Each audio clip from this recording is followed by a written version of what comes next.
All right, so today we're going to journey back in time, way back, between the 6th and 18th centuries. We're going to explore these two incredibly powerful spiritual currents that just swept across the Indian subcontinent. And look, these weren't political movements, they weren't military campaigns. We're talking about waves of intense personal devotion, the kind of thing that completely reshaped society, art, and faith in ways that, we can still feel today. We're talking about the Bhakti and Sufi movements. So yeah, let's just dive right in. So let's start with this one single question, because it's really the heart of our whole story. What if faith was about love and not a bunch of rules? I mean, think about it. You're living in an era defined by these super rigid social structures, complex religious laws, and then this new idea starts to bubble up. An idea that says, what if the path to the divine wasn't through all these elaborate rituals or priests telling you what to do? What if it was just a direct, passionate, loving relationship with God? I mean, wow, this was an absolutely revolutionary concept, right? And it became the core philosophy for millions, challenging the very foundations of orthodoxy. Okay, so here's our roadmap for today. First up, we'll talk about why it was a time for change. Then, we'll get into the Bhakti path of love. After that, we'll explore the Sufi mystical way. And then, and this is my favorite part, we'll see what happens when these two streams meet. And finally, we'll look at the incredible legacy they left behind, this sort of unending echo. All right, section 1, a time for change. So you've got to ask yourself, why then? Why did these movements pop up when they did? Well, like any huge historical shift, they weren't born in a vacuum, right? They were a direct response to the world around them. And for a lot of people, that world felt, well, spiritually empty, socially oppressive. There was this deep, deep thirst for something more real, something more personal, and definitely something more inclusive. So let's break down why people were so ready for a new path. For your average person, religion had become this confusing maze of complicated rituals and superstitions, and it was all controlled by the priestly Brahmin class, which created this huge wall between people and their faith. And then you layer on top of that the rigid caste system. I mean, this was a social hierarchy that decided not just your job, but your entire worth from the moment you were born. Millions of people were condemned to be untouchables. So into this world of inequality and intolerance comes Islam with this really powerful alternative message, one God and a radical brotherhood of all believers. You can imagine how appealing that sounded to people who were completely shut out by the old system. It was a perfect storm, really. A perfect storm of social and spiritual frustration that made the whole subcontinent this incredibly fertile ground for new voices preaching a path of pure, simple devotion. And that leads us right into our first great stream, the Bhakti path of love. Now, it's super important to understand, this wasn't some single organized religion. Think of it more like a widespread spiritual renaissance. The big idea? Love and devotion are the main paths of salvation. It was, in essence, a rebellion of the heart against all those cold, rigid structures we just talked about. This was a movement for the people, sung in the languages of the people. That's key. The word bhakti itself kind of gives us the key here. It comes from the Sanskrit word bhaj, which means to serve, to share, to participate. So right away, bhakti isn't about passive belief. Nope. It's an active, passionate love for a personal God. The whole goal was salvation, sure, but not by mastering some complicated ritual or being born into a high caste. It was through this intense, loving relationship. And man, was that a radical idea. It was basically a democratization of faith, opening it up to absolutely everyone, no matter who you were, how much money you had, or whether you could read. Now, even inside this big movement, there were a couple of different ways of thinking about it. You can basically split the Bhakti tradition into two main paths. So on one hand, you have Saguna Bhakti. That means devotion with form. This is where you're worshiping deities that have human-like forms and personalities. Think of someone like Krishna, the kind of devotion you see with saints like Mirabai. Then on the other hand, you have Nirguna Bhakti. This is devotion without form. This path was all about worshiping an abstract, formless God, something called Nirankar. The teachings of Kabir or Guru Nanak are perfect examples. They taught that the ultimate reality was way beyond any statue or idol. It was this universal spirit living inside every single person. And this quote right here from the 15th century Saint Ramananda, man, it just perfectly captures the social thunderclap that was the Bhakti movement. Let no man ask a man's sect or caste. I mean, think about what he was doing. He welcomed disciples from all walks of life, weavers, cobblers, women, people considered low caste. He wasn't just being nice and inclusive, he was fundamentally attacking the very spiritual foundation of the caste system.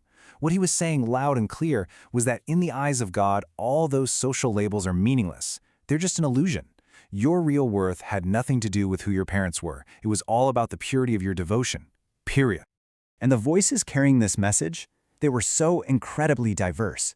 I mean, the roots go way back to the south, with the Alvars, who were devoted to Vishnu, and the Nayanars, devoted to Shiva. These Tamil poet saints came from everywhere, including castes that were considered untouchable. And they did something totally radical. They just bypassed the elite language, Sanskrit, and sang these passionate hymns in the local language, Tamil. Fast forward a few centuries to Basavana in Karnataka. This guy didn't just oppose the caste system, he attacked the whole theory of rebirth and pushed for huge social reforms like letting widows remarry. Then you get someone like Mirabai, a princess who literally walked away from her royal life to become a wandering saint for Krishna, and her songs are filled with this personal, almost defiant love. And you can't forget Kabir, a weaver, whose poetry was just razor sharp, cutting through both Hindu and Muslim orthodoxies to find a truth beyond them. And of course, Guru Nanak, whose teachings about one formless God would go on to lay the foundation for a whole new faith, Sikhism. Okay, let's shift over to our second stream now. As Islam expanded into India, another really powerful mystical tradition started to take root.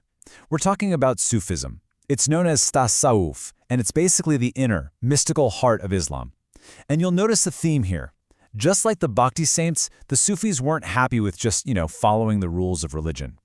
They were searching for something deeper, a much more personal and direct experience of God's love.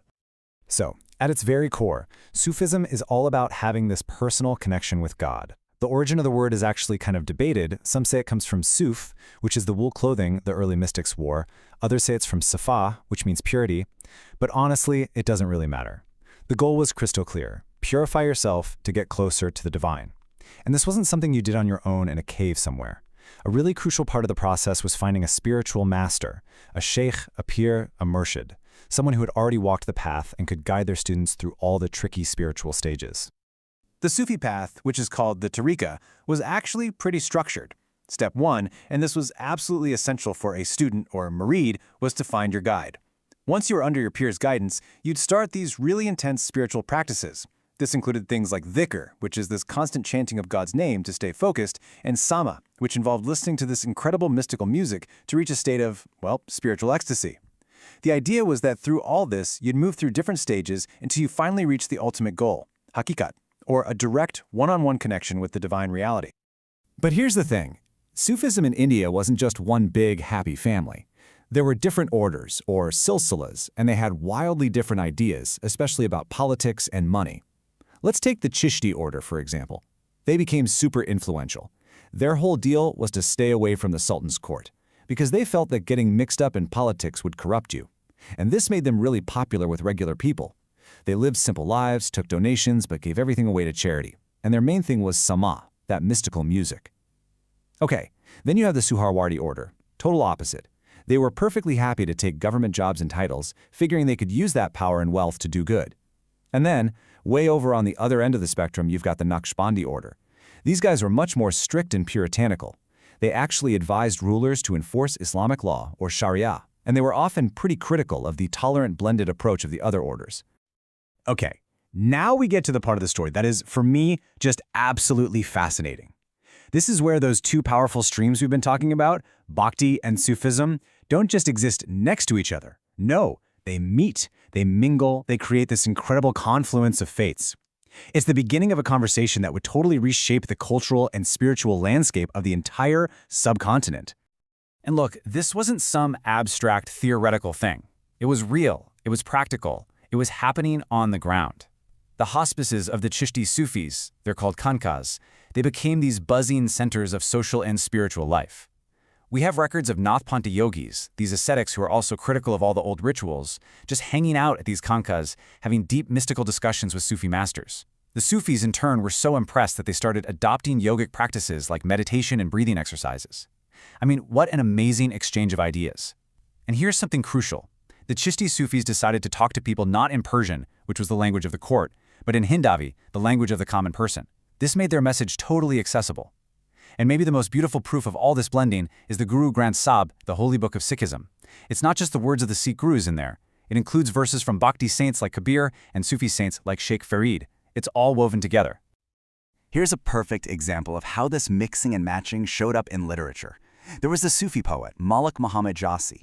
He takes a really famous story from local Rajput folklore, the story of Queen Padmini, and he completely transforms it into this powerful Sufi allegory.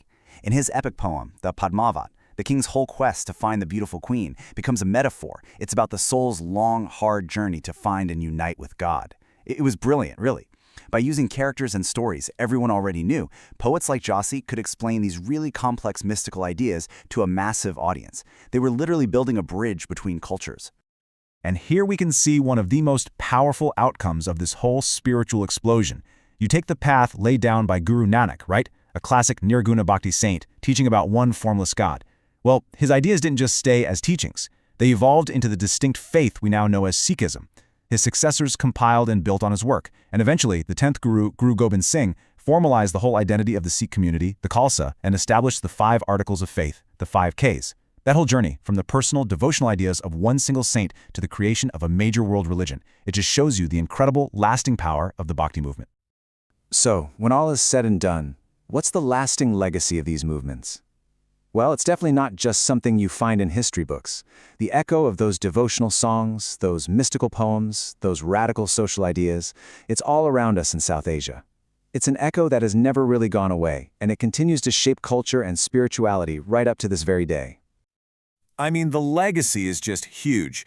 Let's start with music. The tradition of Qawwali, that incredible mystical music you hear at Sufi shrines, that comes directly from the practice of Sama, and it's a living, breathing art form today. How about language? These movements were a game changer. By ditching the elite languages like Sanskrit and Persian and using local languages like Hindi or Marathi, the saints basically supercharged regional literature. They made big spiritual ideas available to everyone, which led to this explosion of devotional poetry that people still love.